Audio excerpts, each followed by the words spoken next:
Okay, I have been trying to grow this channel for over the year right now. And to be honest, if I look at the calendar, it's more like 18 months, maybe something like that. But also in reality, maybe less than 8 months. And yeah, let me explain. Because something that I feel like, pushing me back is the consistency.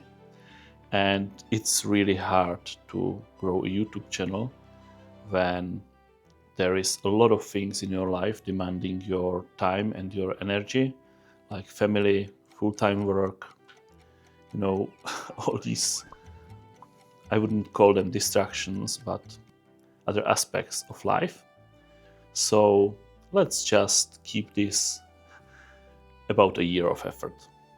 And today, I don't want to tell you how I figured out how to beat the algorithm or something like that, because that's not something you do really.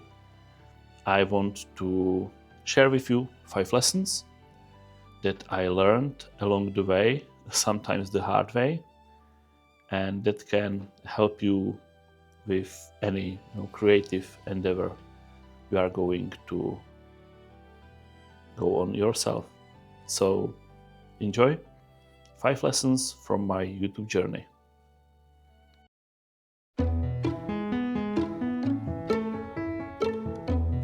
In the beginning, I thought the hardest thing is actually to stop over planning and to start for real.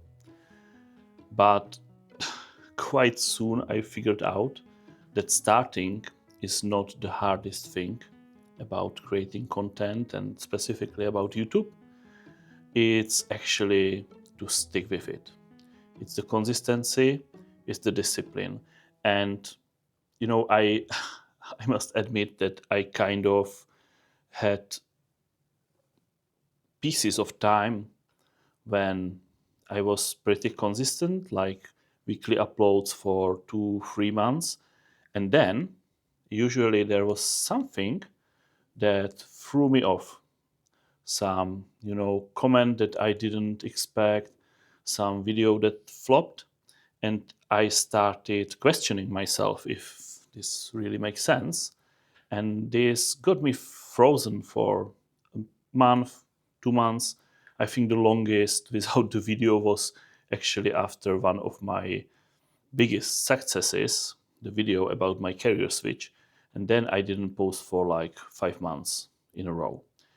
And YouTube doesn't like that, like at all, because you need to realize that YouTube is rewarding, you know, stability. YouTube is rewarding when it can kind of predict what outcome you will deliver. Because in the end, what YouTube wants is people watching videos so that they can show them commercials, right? And if you are flagged as like infrequent uploader, then the algorithm will not trust you enough to show your videos to a lot of people, and you need to regain that trust every time from the beginning. And that becomes, annoying enough every time that I realized that what I need is not bursts of motivation, even not the discipline, but a system to keep creating and keep making videos and have something in a backup when something unexpected happens. And with work, family, and everything, always something happens, right? So my takeaway from this would be, if you are a small channel, you know quality is important, and you should have some like good enough bar of the quality. But in the beginnings, the consistency and the quantity kind of matters even more, because every new video you upload is a new data point for YouTube to start searching for your ideal audience. So what you need to do actually is to build like a minimum viable cadence of your videos, even if it's just one video every 2 weeks, and not to aim for like perfect, not to wait for super perfect video of your lifetime, but just good enough above your quality standards.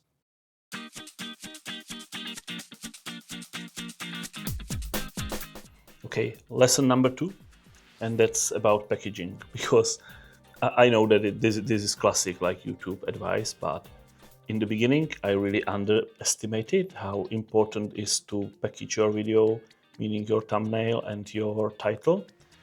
And I'm still trying to figure that out.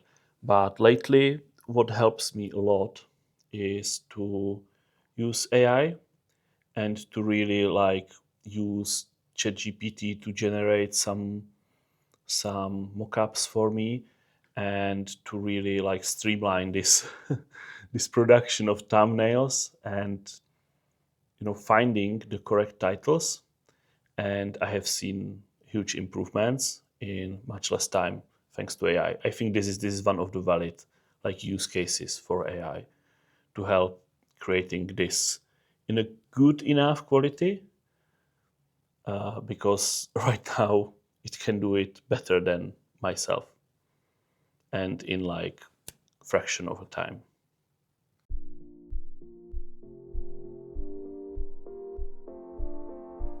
Okay, the third thing I realized is, especially in the kind of content that I create, I'm not really competing with other creators.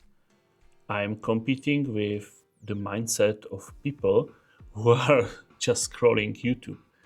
I call it competing with tired brains. And one thing you need to realize is no one is opening YouTube to reward your effort.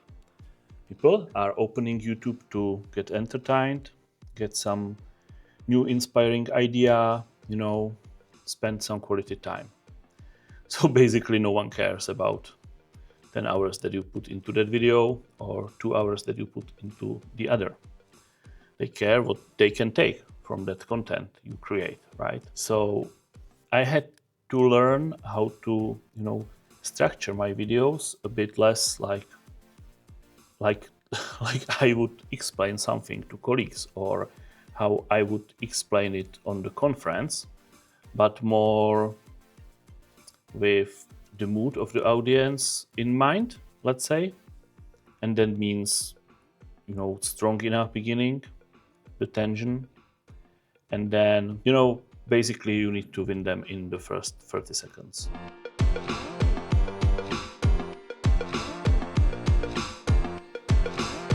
In this part, I will get back to the beginning, because I think this is really, really important. Because especially us technical people, we like planning and we like strategy. But if you are a small creator starting on YouTube, the repetition beats careful planning and strategy in 99.9% of occasions. I had a chat with a friend quite recently, and that friend told me that they are considering, doing YouTube, but they are still figuring it out, waiting for this great idea and for the right kind of, format, and for the right kind of look, and so on. And guess what? I bet that they will still be thinking about it and planning in a 6 months time. And then, after a lot of effort with a lot of thought into that, they will upload their first video and they will get 30 views. And that can be super devastating,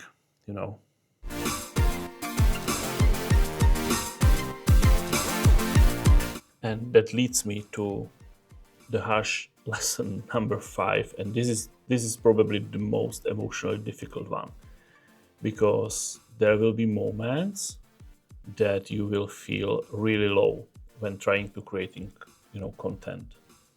Harsh comments, low views, the feeling that you are putting yourself out there and no one really cares. And as I said, in these moments, it's super easy to just pause or to just, feel the urge to escape this whole process. So what you need to do a little bit is to separate the content that you create from your identity. You know, in the end, it's just a video you are putting out there. And it's okay if you are not getting traction with the first one, second one, or third one, because YouTube, in the end, is exponential game. And there can be months and years before you get the real traction. And in the end, it's the consistency that will get you over.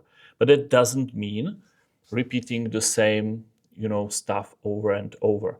Because if there is one thing that I learned from my time on YouTube is that, if you aim to make every single video at least 1% better than the one before, people will start noticing.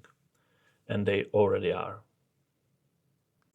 So if I should close it with just one thing to take away home, it's not, start doing YouTube.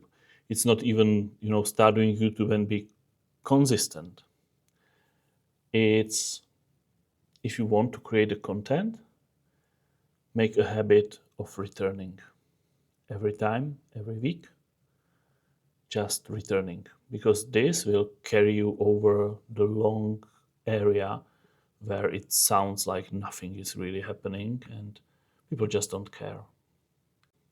Starting really is exciting, but returning is the real skill. And if you just stumbled upon this video and you yourself are trying to create something outside of your normal job or normal responsibilities, I would be really curious to hear about that. Let me know in the comments, and see you with the next one.